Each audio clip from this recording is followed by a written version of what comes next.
Hello everyone. In this video, I'll guide you how to fix GTA 5 error the code execution cannot proceed with simple steps that actually work.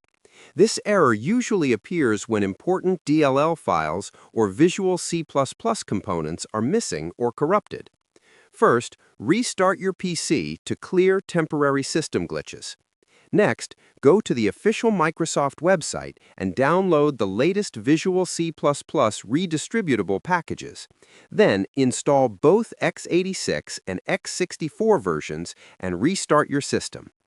After that, install or repair DirectX Runtime because missing DirectX files can also trigger this error. Now open your game launcher like Steam, Epic Games, or Rockstar Launcher and verify the integrity of game files to restore missing components. Also check your antivirus because sometimes it blocks DLL files, so add the GTA 5 folder to exclusions. Finally, run GTA 5 as administrator and launch it again, and the error should be completely gone. Subscribe the channel for more videos.